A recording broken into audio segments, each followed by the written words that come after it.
Hey, what's up? It's TJ here. Welcome back to the channel. Hope you guys are doing well. Today, I want to talk about what's in my camera cart or my Amazon cart right now. I have a couple of things in my cart that I wanted to run through and kind of give you a little bit of insight of like what I'm looking at purchasing over the next week or two. And I have a gig coming up. Some of these things will be purchased for that gig. And then I have some things I also want to rent coming up as well. And let's kind of just dive through it and look at what we're trying to purchase.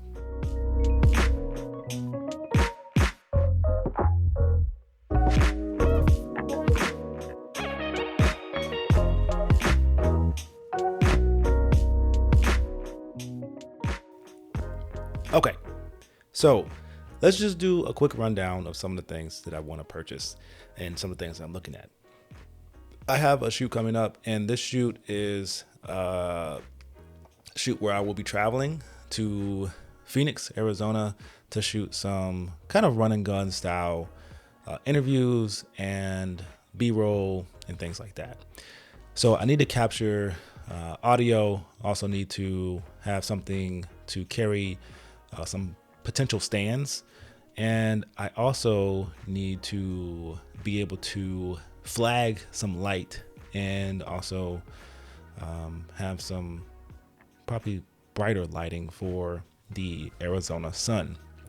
And I'm using, for this particular shoot, I was required to use a A7 IV. I'm required to use that just because the previous shoots that they had were shot on that, and they kind of want them to look fairly consistent. So I am not using my own gear for that. They're actually supplying that gear for me, and I'm shooting on something I'm kind of unfamiliar with. So that's one thing. The second thing is I would like to use this particular gig to purchase some things that my business kind of needs. So let's start with lighting first. So in my cart, I have two options for lighting, and I also have a butterfly scrim that I'm potentially looking at purchasing. So the first option is for me to buy the GVM 500B. The reason why I'm looking at this particular light is because of the output that I'll be getting for the dollar. This is priced at $4.99 right now, and it's the GMV SD 500B Pro. And one of the pros for this particular light is the output, 500 watts. This will be the brightest light in my arsenal if I were to get this light. But it also has, and what I'm really looking into as far as like the benefit of it, is the control unit. This particular control unit has a V-mount adapter on it. So it allows you to be able to go out on shoots outdoors where you may not have a power source and mount your V-mount battery to it. Some of the other lights that I've seen that are priced at this price do not have this capability of on it. If you were to price those out, I think it was Amaran or Nan Light, I believe. The Nan Light 500 that I saw that was priced around this one does not have this capability. And this is a huge benefit for shoots that are outdoors or on location. And it's one of those things where you're like, it'd be nice to have, but if you're sacrificing one or two things, for me, I would prefer to have that than not have it. And that leads me to my next point, where is my next option is the GMV Pro SD 650B. And so this is a same brand. The price though is a nice price for the amount of output you're getting, and then also having that V mount attachment. Now, this is one of those things where it's like, do I need 650 or would 650 be nice to have? And so when we're looking at the price for this light, I just need the bicolor, right? So we're looking at 750 versus the 500. And it's one of those things where it's like, it would be nice to have the extra output just in case I need it on a shoot. So spending the extra $200 might be worth it in that case. So I think what I'm going to lean towards is getting the 650 B, and then looking into getting the scrim along with it. So the scrim, the reason why I'm looking for a scrim is because when you're shooting outdoors, a lot of times you may be in bright sunlight. In this particular shoot, I'll be shooting all day. So there will be, probably midday shooting times where, you're in the middle of the sun and you need to flag that sun off or diffuse that sun, and then bringing your own lighting to kind of soften that look. So what I'll probably be bringing along with me is one C-stand, and probably breaking this down into a 4x4 scrim, just to kind of flag off the face if I come into that scenario. Bringing one C-stand, flagging off the face with that that 4x4, and then bringing in the light to fill in and soften that key light. And this particular scrim can be an 8x8, 6x6, or a 4x4.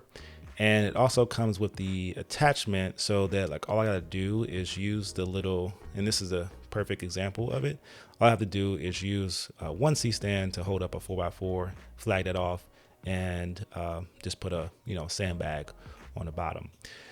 And so I think the combination of the 650B and the scrim would be perfect. Now, why look into buying and purchasing gear like this? I usually try to purchase it only in the times where the job calls for it, and then it allows me to be able to use it in other scenarios that are similar to it. I already need a broader light. Usually when I need a broader light, I just go rent it from my gear guy out here. I just go and rent it from him. And he has everything I could ever need, but in this case, because I've kind of priced in some gear to the gig, I can go ahead and purchase some of these things, and I can use them on my own when I need them. Now, 650B is probably all I would need in majority of the scenarios that I'm shooting, and the scrim could be useful for me in other scenarios as well. So for now, I think I'm going to go ahead and call it for the 650B and the scrim, and we'll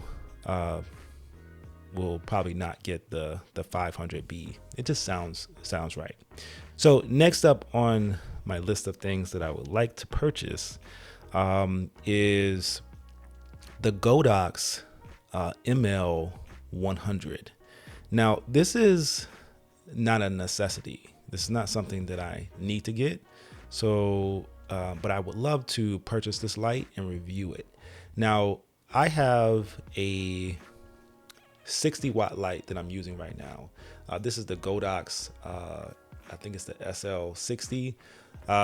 It's bright enough, for indoor scenarios like this, when I'm just shooting talking heads, but the light is much larger than this with less output. This is priced at $179, nice and small and compact, and would be perfect for a scenario like this where I am lighting myself. But 100 watts could give me a little bit more output. I think this will be a great camera to review, so that's why this is in my cart. Let me know if that's something you would like to see, something you would like to review. Now, this is an interesting purchase. Now, I am looking at the Viltrox DCX300 touchscreen camera monitor.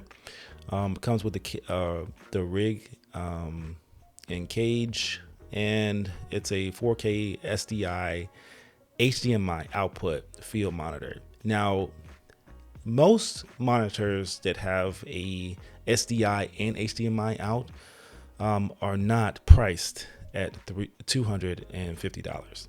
Now, there could be a reason for that. This is a 200 nit ultra bright camera video monitor, 6-inch monitor. Looks nice. I would love to try this out, review it. But the reason why I'm in the kind of market for a new monitor is because my Ninja V crapped out on me, and basically my HDMI port no longer works. And I think it happened on set because of, connecting it to a feed that I think just burnt it out. And that was unfortunate, but I'm looking for something to replace that monitor. Now, I have a 5-inch Shinobi that I'm using right now to record this, and it's okay, but it's not great. But I think this will be a monitor that could be a little bit larger, but also handle some of the needs that I have, and also having two options for outputs, SDI and HDMI, sound great. So this is on the list for review. Next up is things that I would need for the shoot. This particular microphone, this is the DJI I guess dual recording or two input monitor. It comes with two mics, and then it comes with a receiver. And these are reportedly they're nice. I would love to get this for the shoot that I have coming up in Phoenix, just to get a quick decent audio.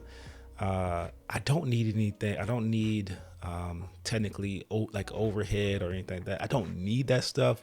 I probably want to be fairly light in my setup, very light and simple in the setup. So this I think will be beneficial for that. And I also want to use this for future small gigs where I'm just trying to get some good quick audio. And we all know nowadays with AI and all that stuff, we're able to pretty much turn some of these like okay sounding audio to better sounding audio. But I've heard nothing but great things about these.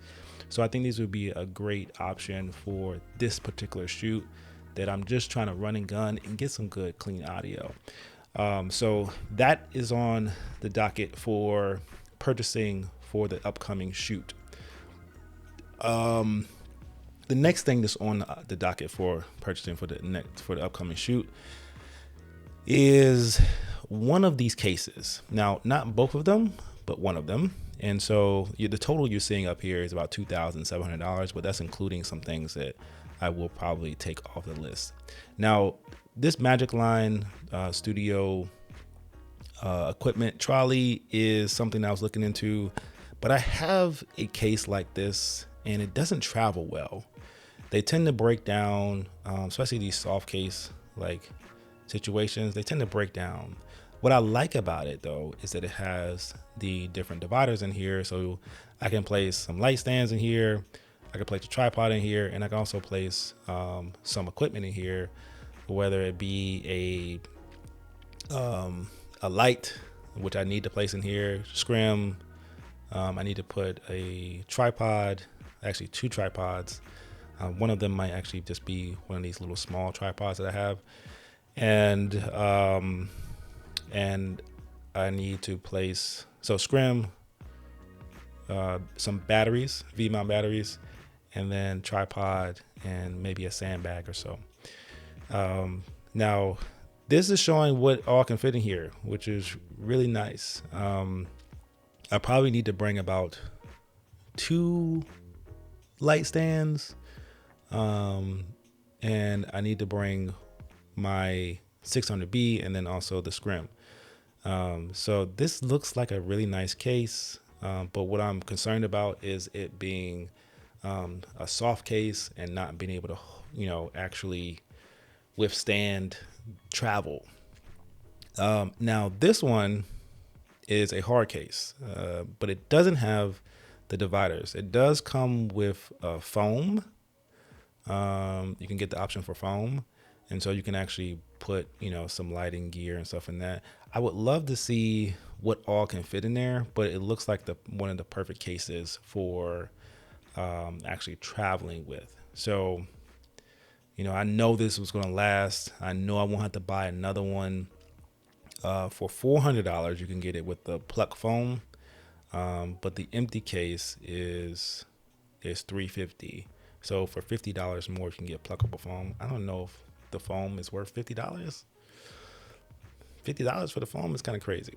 But I will be choosing between one of these options. Now, the next thing that we're looking to rent for the shoot is the C80. So I want to rent the C80 this weekend because I have a couple of different scenarios that are coming up that would be perfect for me to decide whether this is the camera for me or not. Renting the C80 doesn't cost that much, about $350 or so for the week, and I can go through multiple scenarios. One of those scenarios is my daughter's gymnastics meet. It's an indoor sporting event where I can test it in slow motion and test its ability to capture a sporting event and also its autofocus.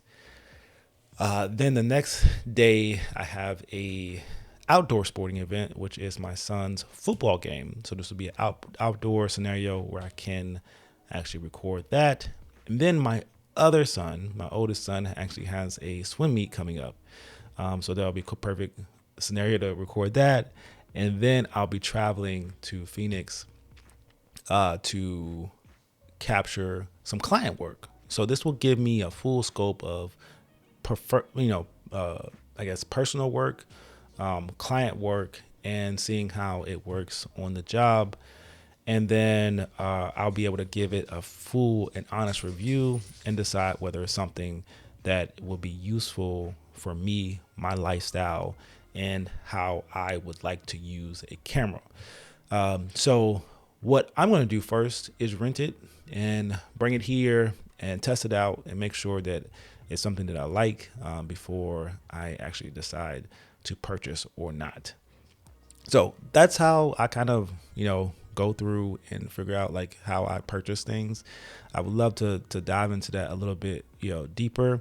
And as these things are getting purchased, I'll show them to you. And those things should be arriving here soon in a couple of days or so. So let me know your thoughts in the comments below, and I will see you guys in the next video.